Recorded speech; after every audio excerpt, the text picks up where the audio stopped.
thank everybody for coming here. We appreciate it very much. As always, we know that this is my father's most favorite holiday. He was Native American, and I thought it was suitable to reprise what I read. What I read at his eulogy.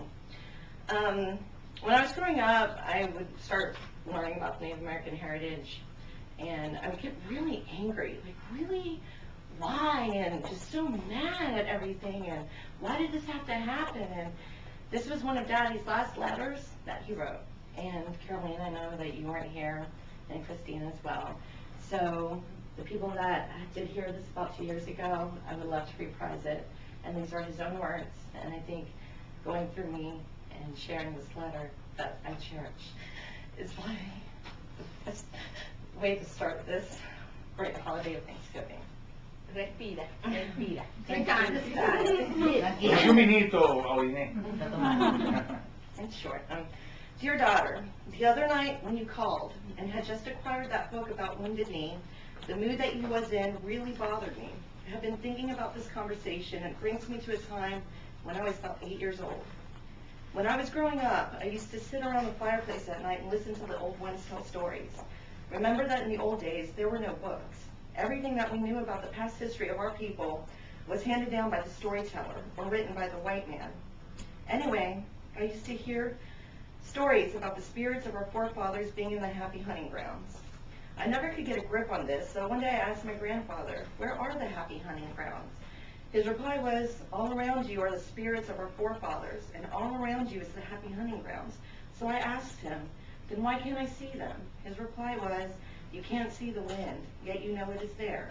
I told him that I could see the wind, because when the wind blew, I could see the leaves moving. He replied, no son, you only see the leaves moving, but you don't see the wind.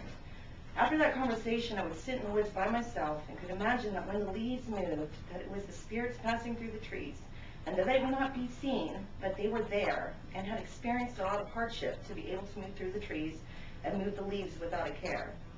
When I became older, I realized that all the lives of our people was not for the sake of getting to the happy hunting grounds, but their passing had created me, and that I would do my best to do all I could to further a better life for all that I could. So when you start feeling bad about what happened in the past, think of all those that have went before us with pride of who you are and where you came from.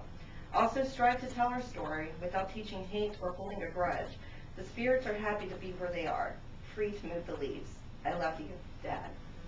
So I think this letter to me shows any moment that you can give thanks of what you've done in your life, as short or as long as it may be. Anytime we have an opportunity to gather as friends and as family, to cherish every single moment. So thank you, everybody, for coming and sharing our family with us. And for all the soldiers and for all the soldiers that are fighting across seas that cannot be with their families, please say a special prayer for them too and wish them well as well. Yeah. Thank you. Okay, somebody else want to say something else? Una pregunta, ese retrato es bellísimo. ¿Quién hizo eso? El mismo muchacho que nos pintó todo el tiempo en Mérida. Eso lo mandó a hacer mi hermana. Y me lo mandaron el día después de Thanksgiving del año pasado. This portrait wasn't here last Thanksgiving. Right. It was between Thanksgiving and Christmas, and Mom didn't tell me about this portrait, and I came in and turned around. It scared the hell out of me. I was like, Did you do it as your dad or from a photo? Put a photo. Ah, una foto, buenísimo. Y bien And slight expressions and everything. But buenísimo. he's here. He's going to be eating with us. Oh, yeah. Sure. Get ready. Keep on hungry. Okay, I'm going to close the talking.